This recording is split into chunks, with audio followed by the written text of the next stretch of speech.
What if everything you thought you knew about God had a completely different origin? What if the divine figure known as Yahweh, the God of the Bible, wasn't the all-powerful creator we were taught, but rather one of the ancient Anunnaki?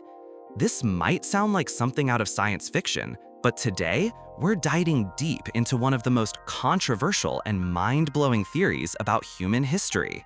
Buckle up as we explore ancient texts, forbidden archaeology, and interpretations that challenge the very foundation of modern religion. This is not just a story, it's a journey to uncover the shocking truth about God's origins. Was Yahweh actually an Anunnaki? Let's find out.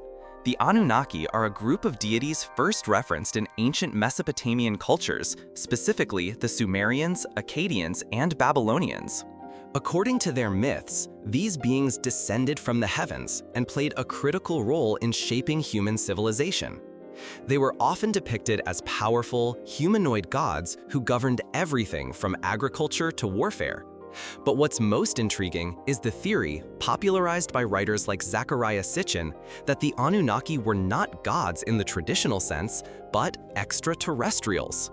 These beings supposedly came from a planet called Nibiru, genetically engineered humanity as a labor force, and established themselves as divine rulers. Now, here's where it gets interesting. Some theorists argue that Yahweh, the God of Israel, shares eerie similarities with these ancient deities. Could it be that Yahweh was simply one of the many Anunnaki who took power and rebranded himself as the one true God? In the Hebrew Bible, Yahweh is often portrayed as a wrathful, jealous, and sometimes even vengeful deity. Unlike the all-loving God of the New Testament, Yahweh demands obedience, issues strict laws, and punishes disobedience with terrifying force. But is this behavior truly divine, or something more territorial? Some scholars have pointed out that the Old Testament's depiction of Yahweh aligns more with that of a tribal warlord or regional god, like the ones found in Sumerian and Babylonian myths, than with a universal creator. In Exodus 15:3, Yahweh is even described as a man of war. This description parallels ancient texts where Anunnaki gods engaged in brutal battles and vied for supremacy. Is it possible that Yahweh was just another powerful being among a pantheon who later demanded exclusive worship? One of the strongest arguments connecting Yahweh to the Anunnaki is the striking similarity between him and Enlil, a major Anunnaki deity. Enlil was known as a storm god, the enforcer of divine order, and at times a destroyer of humanity, especially in the Epic of Gilgamesh, where he causes a great flood. Sound familiar? Yahweh also uses storms as instruments of power, punishes humanity through floods, as in the Noah story, and is described in thunderous, fearsome terms throughout the Torah. Both Enlil and Yahweh are portrayed as having absolute authority, and both exhibit strong reactions to human disobedience. Could it be that Yahweh is a reinterpretation or continuation of Enlil in a new religious context? Were ancient scribes adapting older myths to fit new theological narratives? The book of Genesis opens with the famous creation story. God creates man in his image. But this tale closely mirrors older Sumerian accounts, where the Anunnaki created humans by mixing their DNA with that of primitive beings to form a labor force. The Sumerian god Enki, in collaboration with Ninhursag, is said to have engineered mankind, not through divine breath, but through advanced biotechnology. This overlap raises profound questions. If Genesis is a reinterpretation of these earlier stories, was God actually a group of beings using science to create humans? And was Yahweh simply one of the Anunnaki, claiming sole authorship of humanity? The phrasing, "let us make man in our image," Genesis 1:26, also hints at a plurality, perhaps referencing a group, not a singular god. It's a linguistic clue that opens a massive rabbit hole into humanity's mysterious beginnings. So, if Yahweh was indeed an Anunnaki, what was his goal? Many theorists suggest that religion was used as a tool for control. The Anunnaki, having established themselves as gods, needed a way to manage human behavior, keep order, and secure loyalty. By presenting one of their own, Yahweh, as the sole divine authority, they effectively centralized power and suppressed competing deities. This might explain the aggressive push toward monotheism in the Hebrew tradition, including the destruction of idols and prohibition of other gods. It wasn't just about belief, it was about dominance. If the Anunnaki did walk among us and manipulate early humanity, then religion may have been their ultimate method of governance, turning followers into obedient subjects through fear, faith, and divine law. Much of what we know about the ancient world comes from heavily curated texts. The Bible, as we know it today, is a product of many political and religious decisions made by early councils. But what about the books that were left out? The Book of Enoch, for instance, speaks of watchers, divine beings who descended to Earth and interacted with humans, even producing hybrid offspring. These watchers sound incredibly similar to the Anunnaki described in Sumerian lore. Why were such books excluded? One theory suggests these stories were too close to the truth. They may have hinted at ancient extraterrestrial involvement, something early religious leaders wanted to suppress. By removing these texts, the church may have effectively erased traces of Yahweh's possible Anunnaki origins. The omission of these books leaves critical gaps in humanity's origin story, gaps that conspiracy theorists and alternative historians are now attempting to fill. Nearly every ancient civilization has a story about a great flood. Sumerian, Babylonian, Hebrew, Hindu, even Native American cultures. This suggests that something catastrophic really did happen in our past, and that the story was passed down through generations in various forms. In the Epic of Gilgamesh, it was Enlil who ordered the flood to wipe out humanity.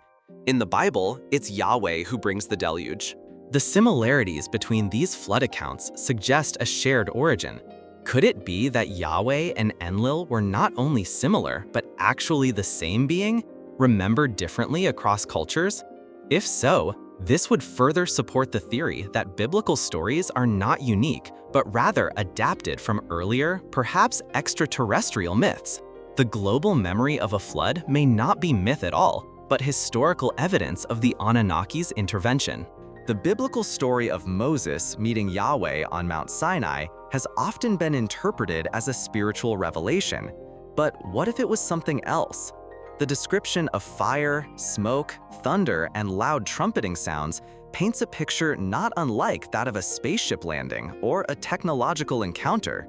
Some researchers suggest that Mount Sinai was a literal meeting point between Moses and an extraterrestrial being. This would explain the physical manifestations of Yahweh, why he descended with fire, wrote on stone tablets with the finger of God, and instructed Moses to build the Ark of the Covenant with precise measurements. Were these not divine miracles, but technological demonstrations?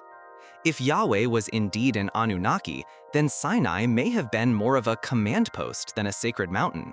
Speaking of the Ark, this mysterious object was said to house the presence of Yahweh and had the power to destroy enemies, stop rivers, and communicate with God.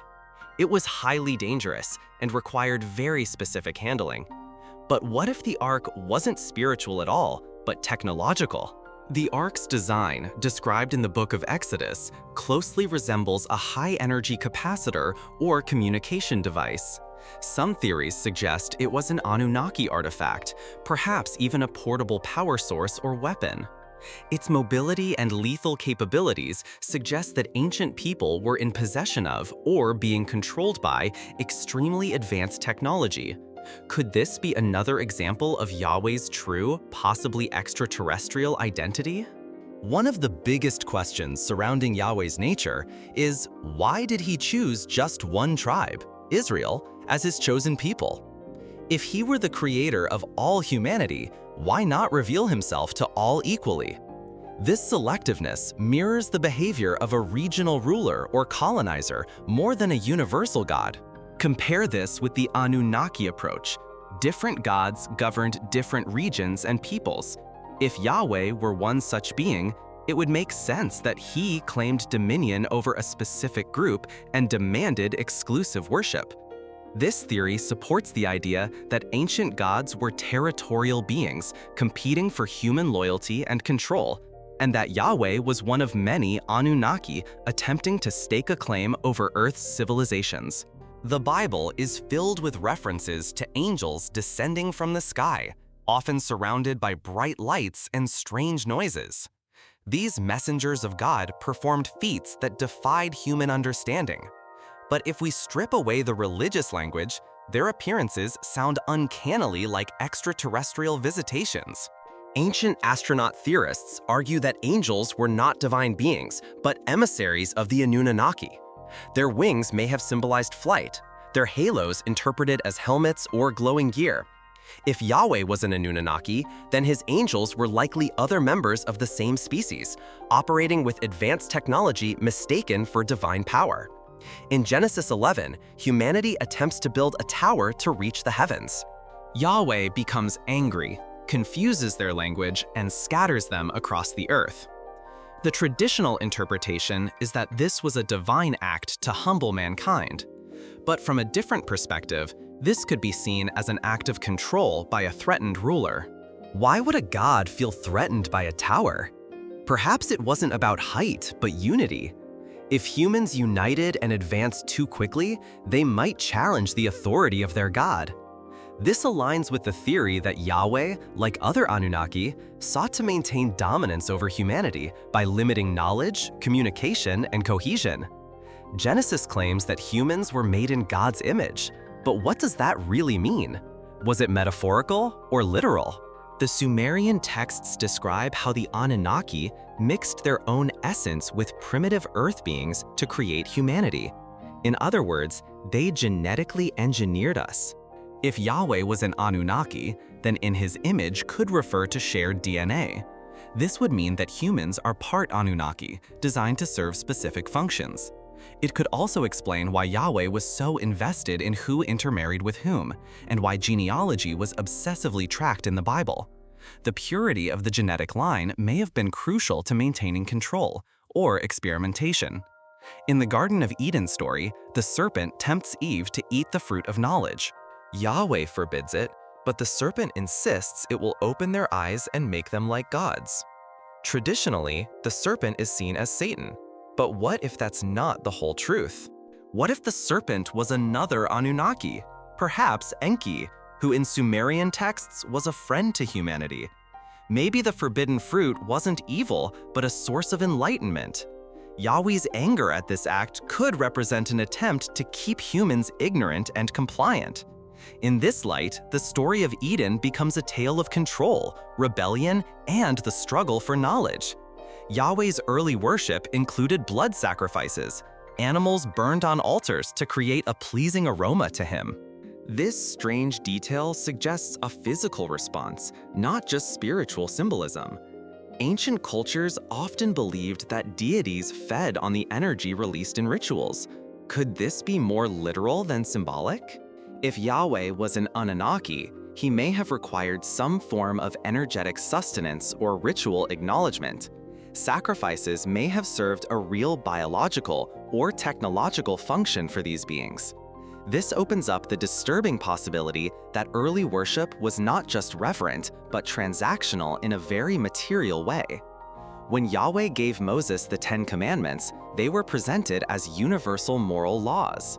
But when examined closely, some of these commands seem more focused on obedience and loyalty than on moral righteousness. For instance, the very first commandment demands, "You shall have no other gods before me."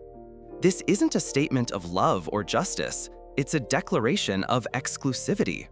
This mirrors the behavior of territorial rulers rather than a universal creator. In fact, the tone of these laws aligns with a governing code, perhaps something designed to maintain order within a controlled population. If Yahweh was an Anunnaki, then the Ten Commandments could have served as a behavioral manual for early humans, establishing loyalty, hierarchy, and social structure.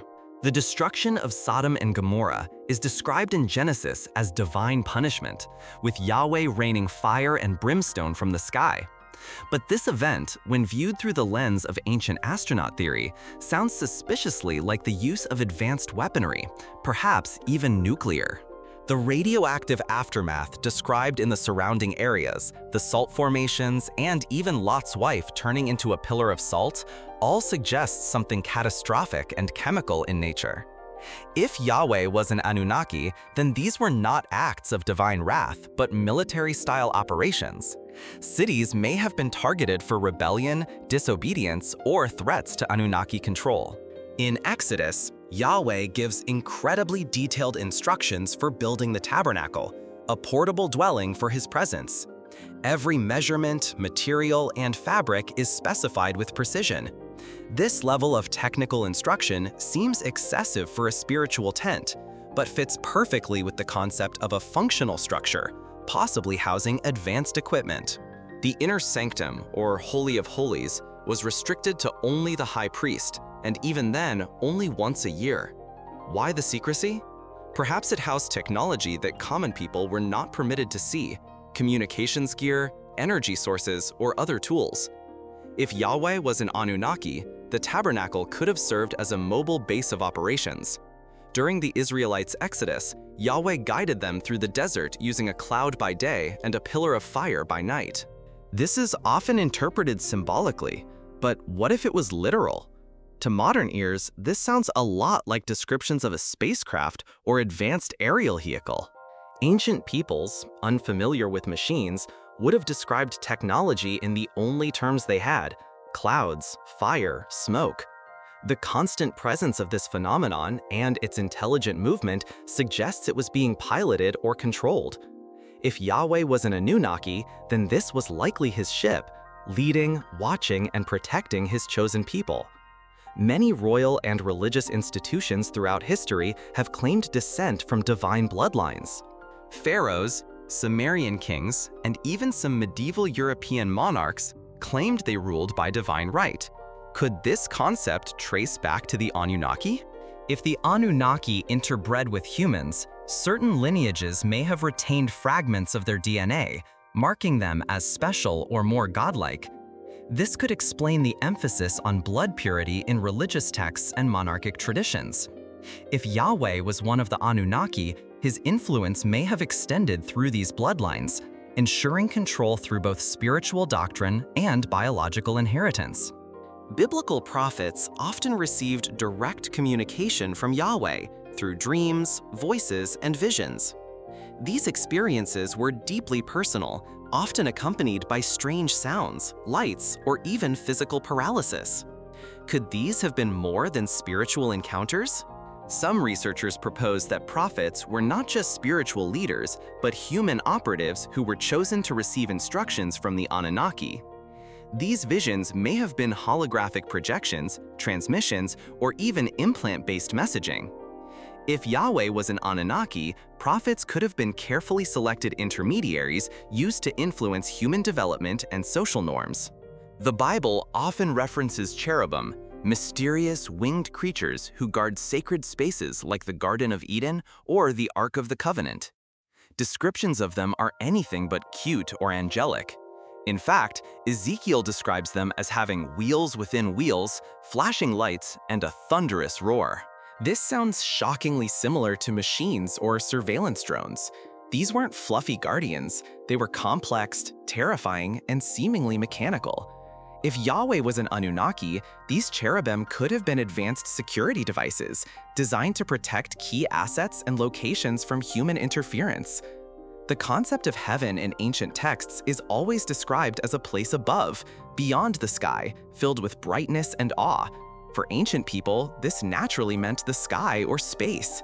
Could heaven actually refer to the Anunnaki's home planet, Nibiru, or perhaps even a spacecraft or interdimensional realm?